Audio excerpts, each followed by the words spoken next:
บวงหนึ่งแล้วนี่บวงหนึ่ง2 บวง 3 บวง 4 บวงเห็นป่ะ5 บวง5 บวง5 บวงนมนี่มันจะแกะอะไรแกะให้เบิ่งบอกวิธีทำนมนี่เอาพอดีเพียงนี่เหรอพอดีเพียงนี่เกิน1 ออนเกินต่อใส่น้ำก่อนใส่น้ำเพียงนี่แหละ5 บวงรอดเลยนะ5 บวงอันนี้แม่นบ่มันยิ่งเนาะพอดีเนาะหน่อยเอาไปยืนเที่ยงกันดูสิถ่ายรูปไปเพิ่นเลยเอาบ่ไปยืมเพียงย้ำๆครับเนี่ยโอเคเอาอันนี้เอาเบิ่ง1 2 3เนาะเป็นยังไงรู้สึกดีใจจะบอกเพิ่นเอานมมาให้เลยดีใจเนาะนมหากล่องพี่น้องเฮากับเฮานะบ่มีหยังให้แต่ว่าอันนี้เพิ่นเป็นคนมาให้เฮากับ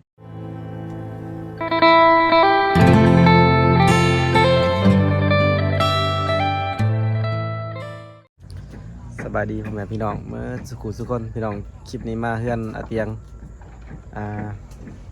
มามือก่อนนั้นมือว่านนี่แหละพี่น้องเลยมากับเบาใจสบายดีพี่น้องมามือว่านนี่ตอนแรงๆแต่มาเห็นเราเกิดลูกใหม่แล้วพี่น้องแต่บัดนี้ลูกเราคือเห็นแหละตามเขตชนบทที่เพิ่นจะบอกมีนมกินเนาะพี่น้องชนลายบอกมีนมกินอะไรกันเถอะก็เลยว่าที่ได้ส่งไปหาเอตาฮิตที่ว่าเราเคยช่วยเหลือผู้เล็กน้อยที่ว่าเกิดใหม่นะเกิดมาแล้วกินข้าวเลยนะพี่น้องอันนี้ก็คือการเกิดมาแล้วกินข้าวเลยแต่เราก็อีต้นเราก็เลยให้ไปซื้อนมมาพี่น้องคนไปซื้ออยู่ห้างเลยบางทีไปอยู่ห้างแล้วก็ส่งคิวให้เพิ่นก็ซื้อมาให้เลยคือตอนนี้เรามาหอดเพื่อนเพิ่นแล้วพี่น้องไอ้ตอนนี้มาสบายใจแล้วพี่น้องแต่ว่าเดี๋ยวจะขึ้นไปมอบนมให้เพื่อนอธิบายเกี่ยวกับการชงนมอย่างต่างพี่น้องเหตุวิธีใดเนาะแล้วก็มียาดีไข่พร้อมอยู่ในนี่พี่น้องยาสลายาดีไข่เดี๋ยวจะขึ้นไปมอบกันเด้อพี่น้องเด้อไปเบิ่งกันเนาะสีบวชลายเราพี่น้องเลยเพื่อนนี่เพราะว่าจุดประสงค์เขาคืออย่างเดียวคือมาช่วยเหลือเพื่อนนั่นแหละพี่น้องวันนี้ครับถ้ามิตรกับบ่อยากช่วยเหลืออะไรเพราะว่าเขาบ่มีเงินมีคำที่ว่าจะช่วยเหลือเพื่อนนั่นนะพี่น้องแต่ว่าพอดีตาฮิตเพื่อนว่าได้ซื้อนมให้5 กล่องแล้วก็บริษัทก็ซื้อมาเลยพี่น้องเพิ่นโอนเขาห้านเลยนะพี่น้องเดี๋ยวครับชมกันเด้อท่านผู้ชมเด้อฝากติดตามฝากกดไลค์กดแชร์เด้อพี่น้องทุกคนที่เขาชมเนาะช่วยเหลือทำบุญไปนำกันพี่น้องกดไลค์กดแชร์ก็เป็น การทำบุญอันหนึ่งช่วยกันนั่นแหละพี่น้องเลยเนาะพอจะให้คลิปวิวขึ้นสูงๆนะพี่น้องไปเบิ่งนำกันท่านผู้ชมเบิ่งกันก่อนมอบนมเลยพี่น้องเลยนี่แหละเพื่อนเพิ่นกันตั้งแต่โดนๆแล้วพี่น้องมาทิศมาเนาะไปเดี๋ยวขึ้นไปมอบนมเลยพี่น้องเลยบ่ขึ้นนำกันบ่เฮ้ยโอเค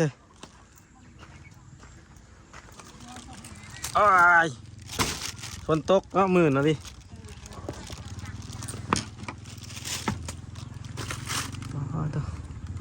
คือมือแต่ว่า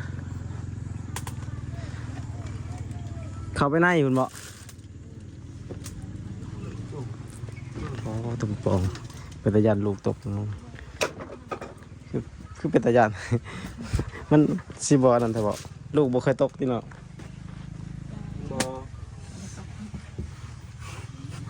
เดี๋ยวเราเปิดแพทก่อนเลยสบายดีนบจะดีแหละสบายดีจ้ะสบายดีนบพัดท้องมือเลยเนาะสบายดีหน่อยบ่พาสูบด้วยยาเด้อถ่ายคลิปก่อนเนาะพี่น้องจะคนอะไรลูกจ้ะนะ4 คนแล้วโอ้ต่อเลยพี่น้องเนาะเห็ดยัง1 เข่าบ่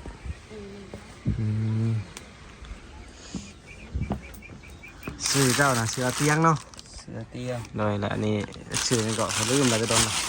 คือเมื่อวานนี้เขามาหาเจ้าวันนี้แต่เห็นแต่พอเรานี่กับลูกเรานี่เจ้าหันไปใช้เมื่อวานนี่ขายหน่อไม้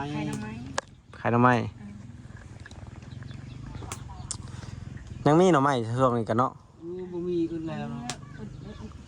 4 คนนี่เนาะลูกจ้ะเนาะโดย อ่ะ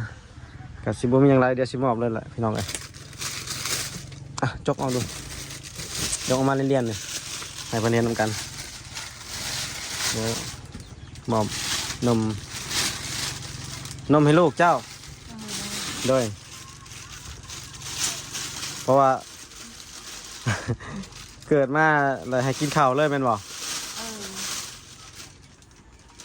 น้ำนมเจ้ากับเพียงพ่อลูกว่าจักเป็นบ่พอเวลาจะไปเอาไว้แล้วตัวนะเวลาจะไปยังก็ไปขายน้ำไม้ยังกับเวลาพัวจะเอาลูกทากะพัวเจ้าส่งนมใส่กล่องนี้เลยนี่แกะเลยก็ได้เนาะเดี๋ยวสิบอกวิธีส่งนมเด้ออันนี้นมพี่น้องนมที่ว่าเอื่อยตาฮิปอยู่ทางเวียงจันทร์มันทางหันคลินิกเพิ่นซื้อสวย และอันนี้เป็นยาดีไออันนี้บ่แม่นอันนี้เป็นยาดีไข่ตัวยาดีไข่เด็กน้อย ถ้ายามเป็นไข่แหละจึงให้กินเนาะลูกเป็นไข่แหละเป็นไข่กินให้กินอย่างละบ่วงเครื่องบ่วงมาบ่วงหนึ่งแหละอ่านมึงตามนี้เดี๋ยวสิอ่านมึงให้เด้อ2.5มันเป็นไข่แล้วจึงให้กินเท่านึงบ่แม่นนะให้กินตลอดได้โดนให้กินเท่านึงขนาดยามันเทิงไข่นะแต่ยามันเป็นไข่เลยซื้อยานี่ไว้ให้อีกอันนี้กล่องนมนี่เนาะจับกล่องให้หน่อยคอยชี้แกะให้เบิ่งจับแบบสิโอเค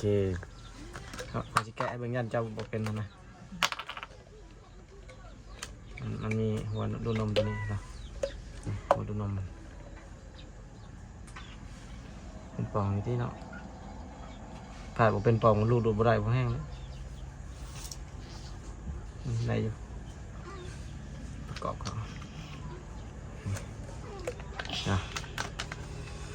แล้วน้ำซองนมนี่แหละให้ต้มเอาบ่ได้น้ำสางน้ำยังบ่ได้เลยหนึ่งท้องเลยต้มเลยให้มันเย็นก่อนจึงช่องแต่ว่าต้มไปไว้จะให้ตุกไว้นะต้มมันสุกแล้วจะให้ตุกไว้แหละไว้ซองนมเฉพาะบ่ให้คนอื่นกินเดี๋ยวกันเบิ่งสิแกะให้เบิ่งอันนี้ช่องแบบใดนะแห้งแน่นมอันนี้ได้กล่อง100,000 ปลายอยู่นะมื้อนี้700,000 3,000หมดซื้อนมให้เจ้าใส่ในบิน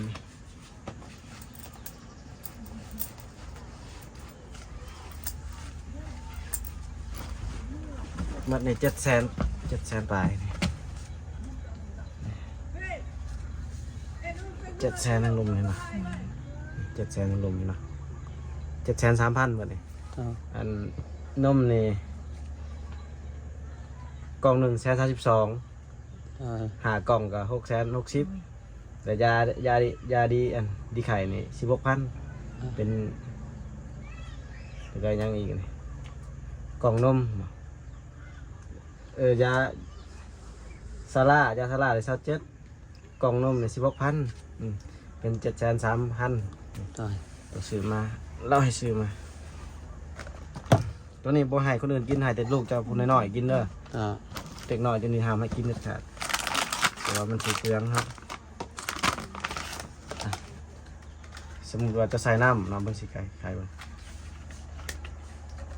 จะใส่น้ำเพียงนี้นี่บวงหนึ่งแล้วนี่บวง1 2 บวง3 บวง4 บวงเห็นป่ะ5 บวงนมนี่มันจะแกะอะไรแกะเบิ่งบอกว่าที่ทำนมแกะแล้วเรายางหัดไว้หรือไม่อันนั้นเด้อ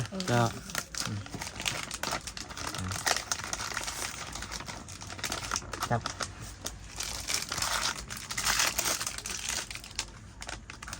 นี่เอาพอดีเพียงนี่เหรอพอดีเพียงนี่เกิน1 ออนเกินต่อใส่น้ำก่อนใส่น้ำเพียงนี่แหละ5 บวงรอดเลยนะ5 บวงอันนี้ ใช้น้ำเพียงนี้เราส่งเท่านึง โดย นี่เพียงนี้ได้บ่ได้เต็มเลยน้ำเพียงนี้เราจะใช้สิตักหรือใช้หาบวงนะแล้วก็สั่นหน่อยหนึงบ่สั่นแห้งวันใดสั่นแห้งมันสิอันนั้น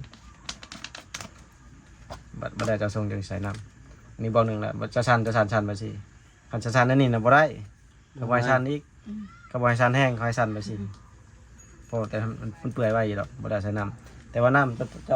าต้องเอาน้ำที่สุกแล้วน้ำต้มแล้วเพราะว่าเจ้าบ่มีน้ำสะอาดเด้คนในเมืองเขาสิกินน้ำสะอาดเด้ เจ้า อันนี้เอายางคัดไว้บัดแล้วเขามาข้าวหนาเขาจะเอามาให้อีกอันนี้มันมีลายอยู่เพื่อนก่อนตัวนี้ชื่อเอาตัวนี้อันนี้ก็ถ้าเป็นไข่เขาให้ใส่แต่ครึ่งนึงนี่ขันหน่อยไปนี่ให้ใส่แต่ขอบไปลุมเนาะขอบตัวลุมบ่ใส่เต็มเลยใส่น้อยหนึ่งบ่ใส่เต็มนี่เลย เจ้า หน่อยนี่ใส่น้อยหนึ่งเนาะพี่น้อย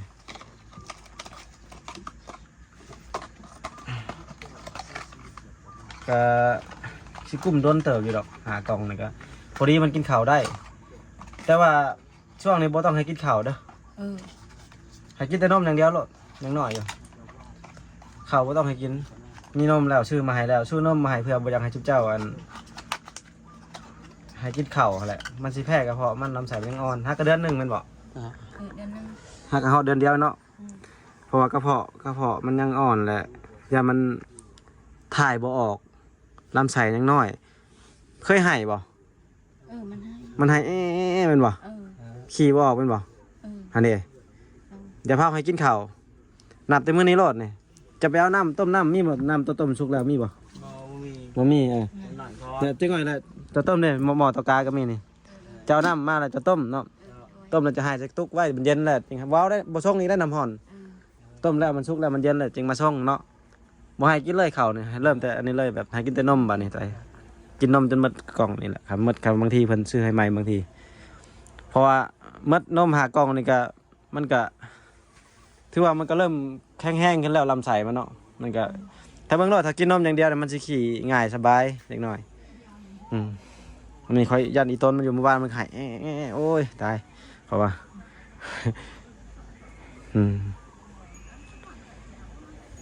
ชื่อยังลูกชื่อเที่ยงเนาะผู้นี้ผู้ยิ่งเนี่ยผู้นี้เนาะนั่นบ่ผู้ยิ่งเนาะผู้นี้เนาะหน่อยเอาไปยืนเที่ยงกันดูสิถ่ายรูปไปเพิ่นเลย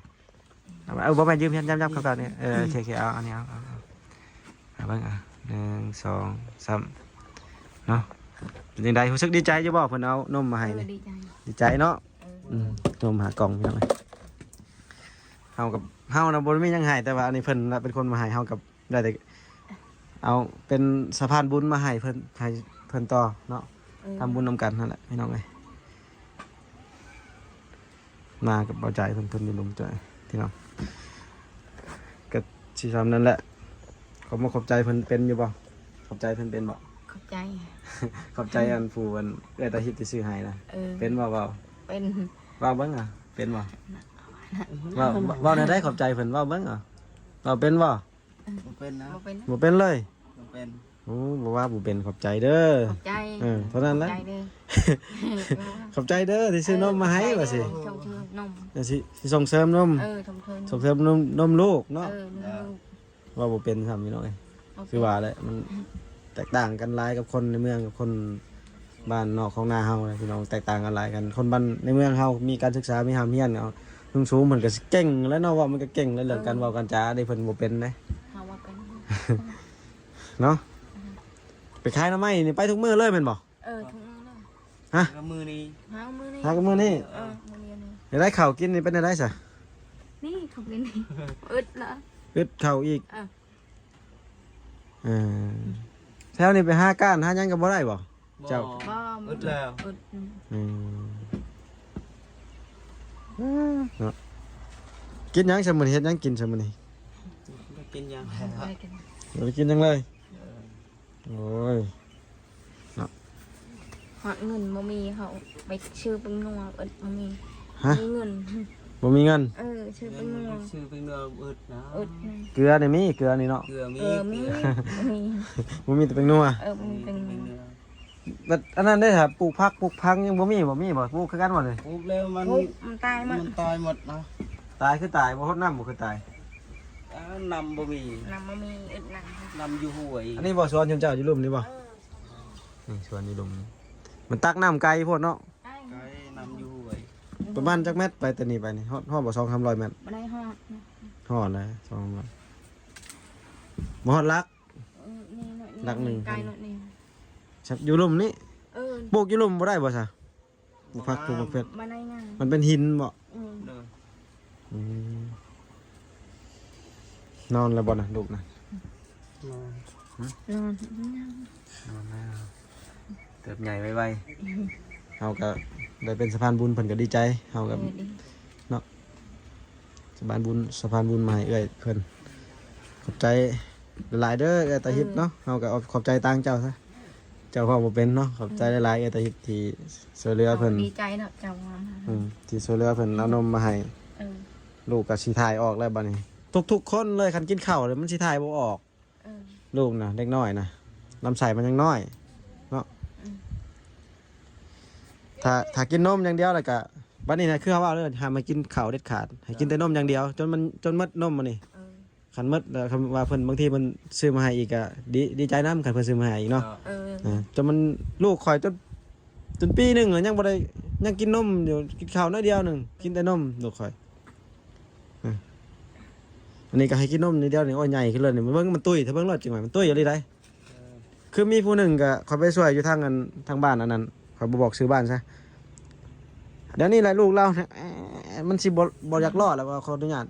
แต่ว่ากระเทินมีตาฮิปเพิ่นเห็นแหละเพิ่นช่วยซื้อนมไปให้10กล่องแล้วก็และจักไผอีกซื้อไปให้3-4กล่อง5กล่องยังบ่หมดอยู่นมลาวเดี๋ยวนี้ยังกินอยู่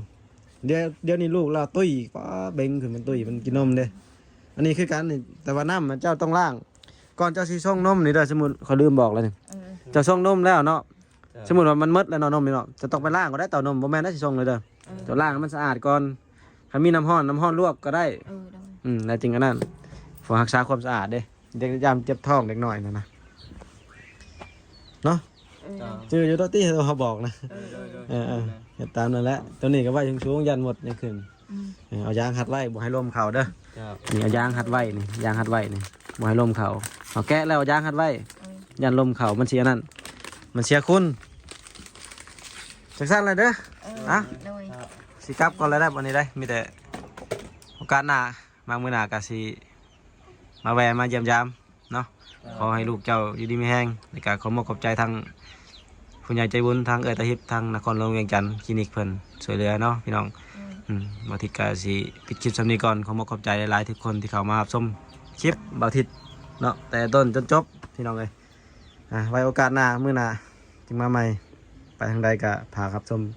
นำกันเด้อพี่น้องตอนต่อไปสิไปถ่ายทางใดต่อบ่ทิศสิขอปิดคลิปสำนี้ก่อนเนาะสบายดีทุกคนสบายดี